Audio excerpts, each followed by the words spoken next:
네. 귀한 찬양 감사합니다. 오늘 이 저녁 함께 예배드리는 여러분들에게 하나님의 은혜와 평강이 함께 하시기를 바랍니다. 성경의 인물 중에서 유명한 사람이 많은데 그 중에 제일 유명한 사람을 꼽자면 가장 먼저 등장하는 사람이 아마 아브라함일 것입니다.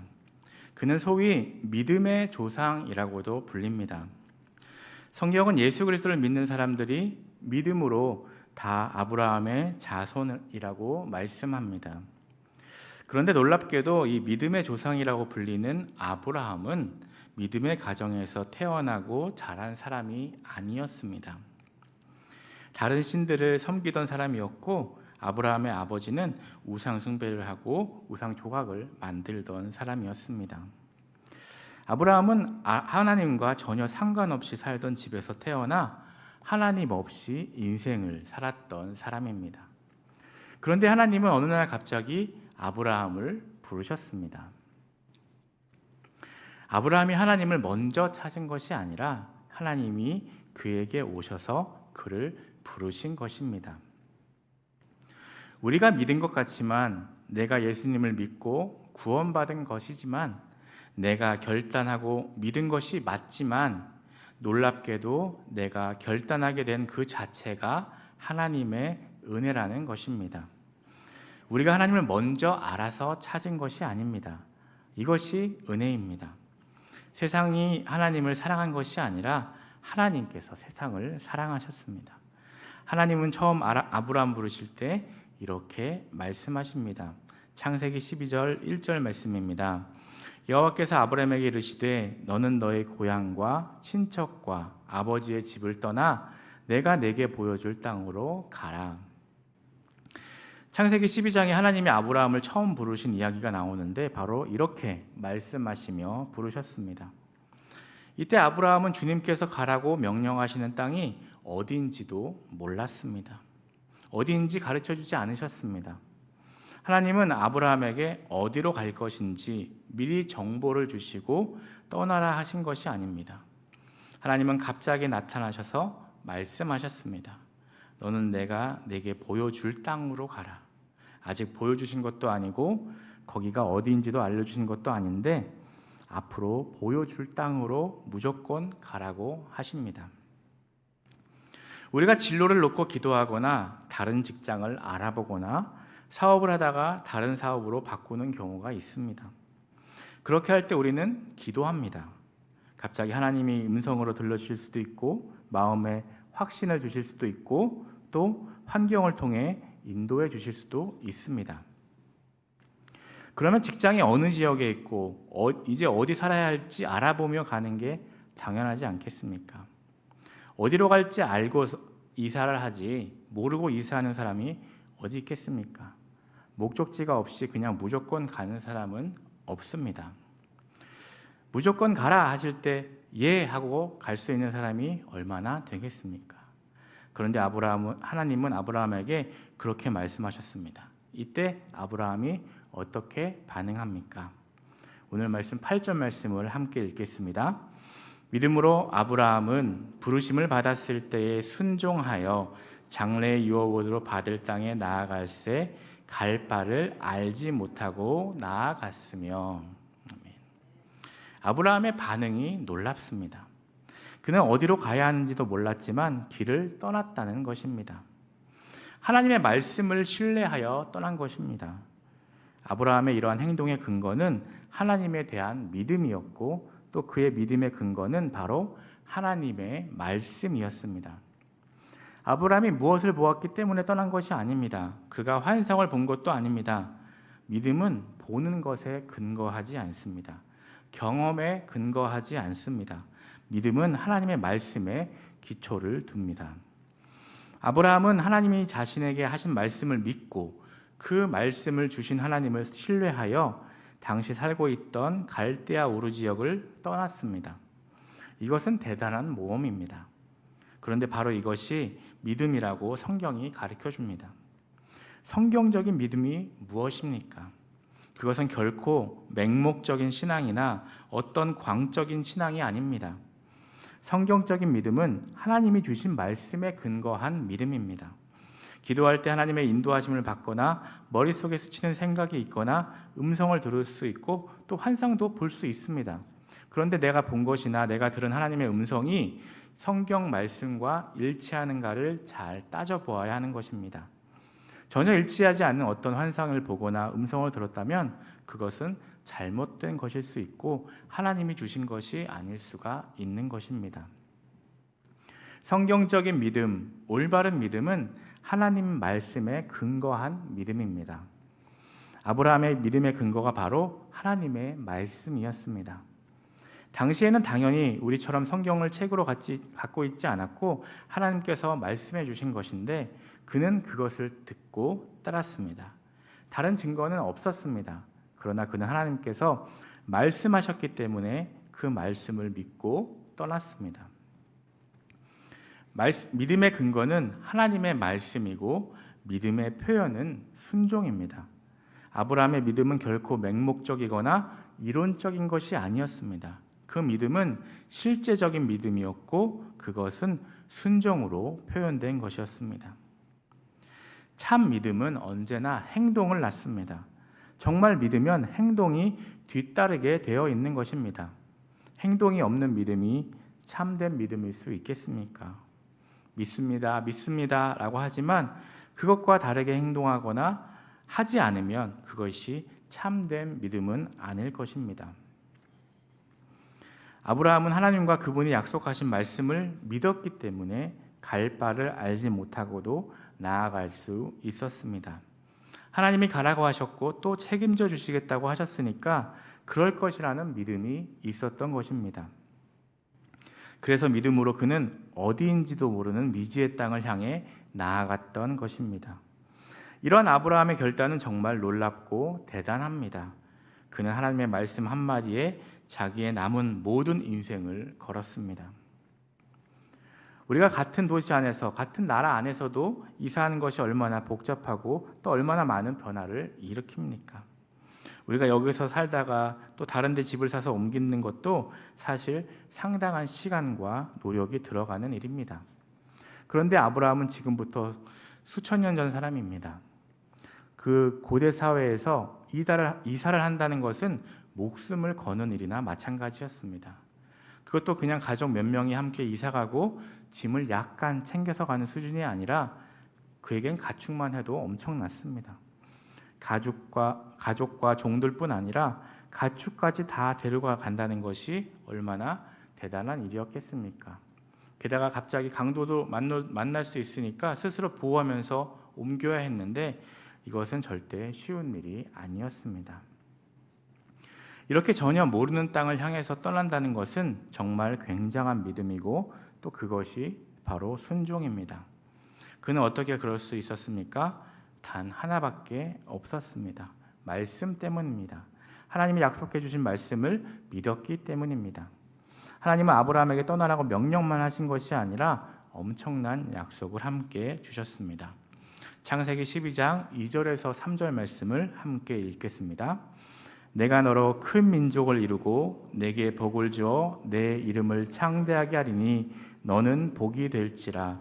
너를 축복하는 자에게는 내가 복을 내리고 너를 저주하는 자에게는 내가 저주하리니 땅의 모든 족속이 너로 말미암아 복을 얻을 것이라 하신지라. 아멘. 무조건 가라고 하신 것이 아니라 이렇게 엄청난 약속을 주셨습니다. 이 엄청난 약속 앞에 아브라함은 하나님께서 자기를 부르시고 떠나라 하셨을 때 분명히 그 약속을 이루어 주실 것을 믿고 하나님을 신뢰하여 떠난 것입니다. 이처럼 믿음이 순종의 행위를 낳는 것입니다. 정말 믿으면 순종한다는 말입니다. 그럼 반대로 말하면 왜 말씀에 순종하지 않는 것일까요? 왜 하나님이 하라고 하신 것을 하지 않고 하지 말라고 하신 것을 하는 것일까요? 그것은 말씀을 믿지 않기 때문이라 말할 수 있을 것입니다. 그런데 아브라함은 순종했고 하나님은 그의 순종을 너무나 귀하게 여기셨습니다. 아브라함이 복을 받고 믿음의 조상이 될 수 있었던 이유가 무엇입니까? 창세기 26장 5절 말씀입니다. 이는 아브라함이 내 말을 순종하고 내 명령과 내 계명과 내 율례와 내 법도를 지켰음이라 하시니라.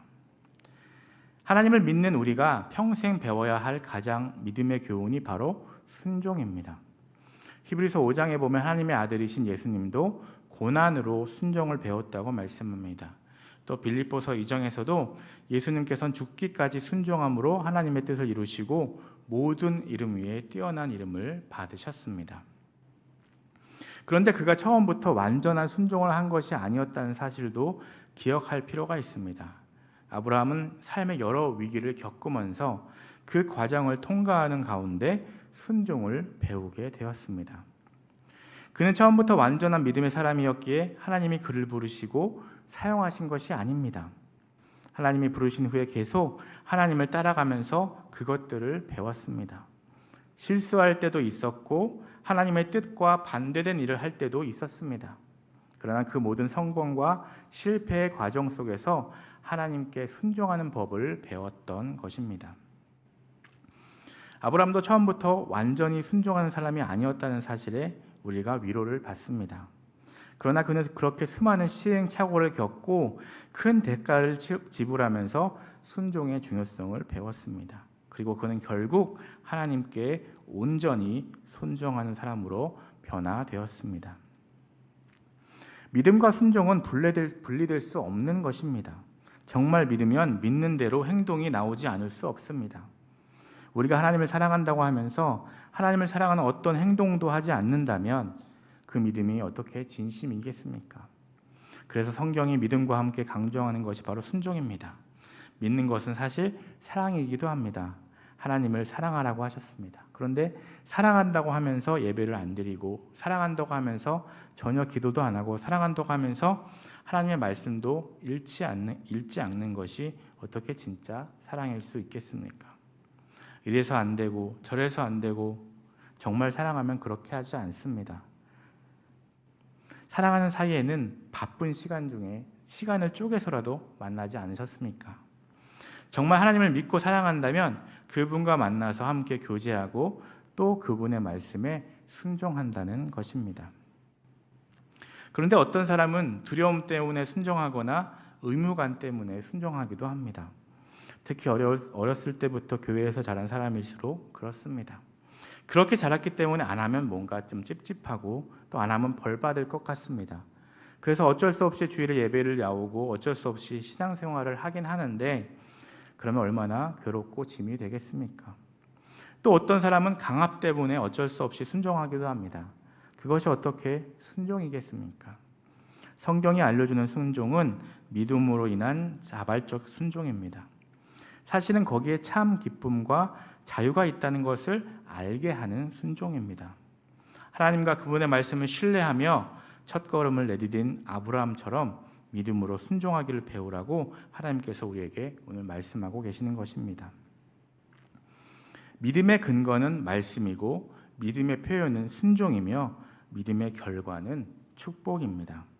히브리서 11장을 잘 읽어보면 하나님께서 아브라함을 비롯하여 믿음의 사람들을 인도하기를 원하셨던 곳은 결코 가나안 땅이나 이 세상의 어떤 장소가 아니었다는 것을 알 수 있습니다. 하나님께서 진짜로 우리를 인도하기 원하셨던 곳은 저 하늘에 있는 우리의 본향입니다. 15절에서 16절까지 말씀을 함께 읽겠습니다. 그들이 나온 바 본향을 생각하였더라면 돌아갈 기회가 있었으려니와 그들이 이제는 더 나은 본향을 사모하니 곧 하늘에 있는 것이라.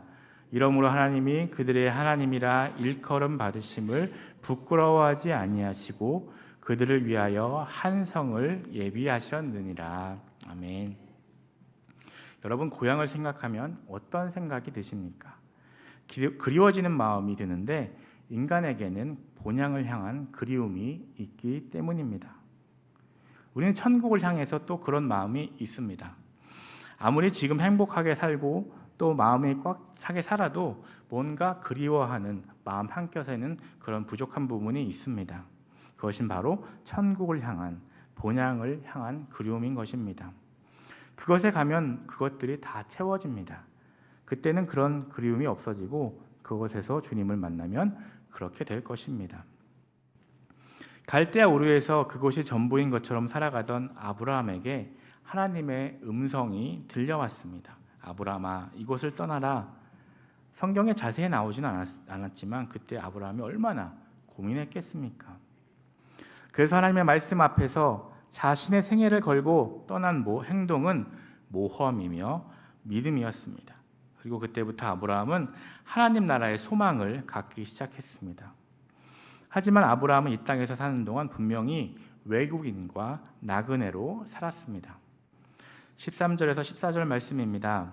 이 사람들은 다 믿음을 따라 죽었으며 약속을 받지 못하였으되 그것들을 멀리서 보고 환영하며 또 땅에서는 외국인과 나그네임을 증언하였으니 그들이 이같이 말하는 것은 자기들이 본향 찾는 자임을 나타냄이라. 아멘. 아브라함이 외국인과 나그네로 살았다는 것은 그가 힘들게 살았다는 뜻도 되지만 사실은 그의 본향이 따로 있다는 뜻입니다. 아브라함은 천국의 시민으로 이 땅에서는 외국인으로 살았으며 언제나 떠날 준비를 하는 나그네로 살았습니다. 요즘 여행 좋아하시는 분들 많이 계시지요. 한국에도 좋은 곳이 많고 요즘에는 동남아와 또 유럽으로 가시는 분들도 계십니다. 얼마나 여행이 즐겁습니까? 그런데 여행하면 되면 참 마음이 벅차고 또 내가 그곳을 가게 된다는 마음에 기대가 되고 설레고 기쁩니다. 그런데 왜 여행이 즐거운지 아십니까? 돌아갈 집이 있기 때문입니다. 돌아갈 집이 없이 여행해 보십시오. 하나도 안 즐거울 것입니다. 그것이 성경에서 말하는 외국인과 나그네 삶의 비결인 것입니다. 우리는 비록 이 땅에서 외국인이고 나그네이지만 여행객은 돌아갈 집이 있기에 행복하고 즐거울 수 있는 것입니다. 우리가 아무 목적 없이 어렵게 사는 것이 아닙니다. 분명히 돌아갈 본향이 있습니다. 그래서 우리는 이 땅이 전부인 것처럼 살아가지 않습니다. 아무리 좋은 데로 여행을 가더라도 여기가 내 집이다 하고 사는 사람이 어디 있겠습니까? 다 둘러본 다음에는 다시 집으로 돌아가야 하는 것입니다. 그래서 우리는 이 땅이 전부인 것처럼 사는 것이 아닙니다. 그렇다고 이 땅에서의 삶을 거부하라는 말은 아닙니다. 다르게 살라는 것입니다. 예수 그리스도를 믿는 성도들은 믿지 않는 사람들과 어떤 면에서 다르게 살아야 할까요? 영원한 세계를 바라보며 오늘의 삶을 그 영원의 시각으로 보면서 살라는 것입니다. 지금 눈에 보이는 것이 전부인 것처럼 어리석게 살지 말라는 것입니다. 지금 당장 눈에 안 보인다고 안 되는 것이 아님을 알라는 것입니다. 아브라함이 바로 그렇게 살았습니다. 그래서 그는 장막에 거했습니다. 9절 말씀을 함께 읽겠습니다. 믿음으로 그가 이방의 땅에 있는 것 같이 약속의 땅에 거류하여 동일한 약속을 유업으로 함께 받은 이삭 및 야곱과 더불어 장막에 거하였으니. 아브라함이 장막에 거하기를 선택한 이유가 무엇입니까? 가나안 땅이 자기의 마지막 장소가 아니라는 사실을 잘 알았기 때문입니다. 그래서 그는 자신이 돌아갈 본향을 바라보며 살았던 것입니다.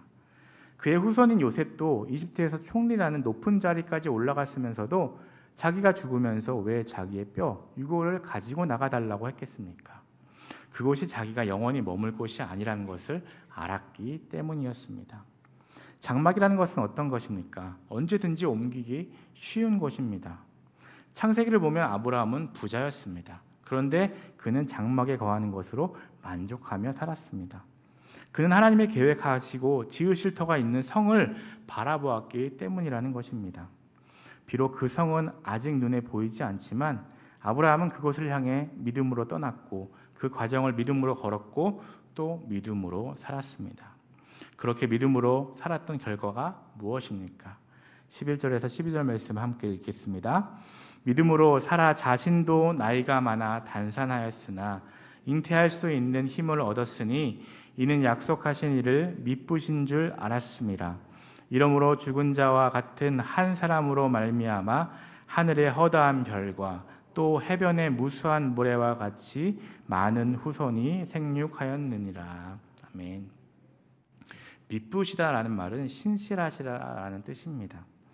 아브라함의 아내 사라도 아브라함처럼 믿음의 사람이었고 함께 믿음으로 동행했습니다. 그런데 마지막에 아브라함의 발걸음이 닿은 곳이 어디입니까? 젖과 꿀이 흐르는 가나안과 비교도 안 되게 좋은 하늘나라입니다. 여러분이 그동안 여행해 보신 곳 중에서 가장 좋은 것이 어디였습니까? 세상에는 좋은 곳들이 참 많습니다. 그것들이 다 좋았지만 천국은 그런 데보다 몇백억 배, 또 몇천억 배 더 좋은 곳이라고 생각하시면 틀림없을 것입니다. 그렇다면 여러분은 정말 그곳을 바라보며 살아가고 계십니까? 아니면 아직도 이 세상의 것에 연연하며 하늘나라를 제대로 바라보지 못하며 살아가고 계시진 않으십니까? 아브라함은 하나님의 부르심에 따라 갈대아 우르를 떠나기는 했지만 중간에 하란에서 머물렀습니다. 그리고 그 하란 땅에서 상당한 시간을 지체하게 됩니다. 온전하지 못한 순종 때문에 아브라함은 오랜 세월을 허비하고 말았습니다. 우리가 믿음으로 순종하지 않을 때 적당히 하고 대충 하면 시간을 버는 것 같고 돈도 벌 수 있는 것 같지만 실제로는 하나님께서 보시기에 인생의 낭비일 뿐이라는 것입니다. 실제로 시간 낭비, 돈 낭비인 경우가 대부분입니다. 온전히 순종하는 것이 바로 그것이 축복인 것입니다. 이런 말이 있습니다. 시계가 하나인 사람은 시간을 정확히 알지만 시계가 두 개인 사람은 확실한 시간을 알지 못한다. 우리는 끊임없이 우리 주의력을 분산시키는 것들로 넘쳐나는 이 세상에 살고 있습니다. 쉴 새 없이 울려대는 카톡 소리, 또 스마트폰, 문자, 전화 소리 등 많이 있습니다. 우리가 어떤 목표를 설정하고 나아가도 여러 가지 분산하게 만드는 것이 많아서 목표에서 빗나가는 경우가 많습니다. 때로는 아주 작고 사소한 일들이 크게 부풀려져서 이를 그르치게 만들기도 합니다. 이 시대의 많은 지도자들이 왜 존경받지 못합니까? 초심에서 벗어나 버린 삶 때문입니다. 존경받는 신앙인 중 한 사람이며 여러 책을 저술한 미국의 목회자 에이든 윌슨 토저 목사님은 이런 말을 했습니다. 하나님을 만나는 것, 하나님을 사랑하는 것을 삶의 최우선으로 생각하라. 그렇게 살면 행복하게 살 수 있다는 것입니다. 하나님을 만나지 않고는 못 견디는 사람, 하나님을 향한 사랑이 용암처럼 치솟는 열정의 사람, 하나님 나라를 바라보며 사는 소망의 사람은 행복할 수밖에 없습니다. 상황과 관계없는 기쁨을 누리게 되는 것입니다. 하나님과의 관계를 최우선으로 생각하는 사람은 인간관계에서도 성공할 것입니다. 하나님을 사랑하고 이웃을 사랑하게 되기 때문입니다. 그래서 하늘 복을 누릴 뿐 아니라 이 땅의 복도 많이 누리며 살게 되는 것입니다.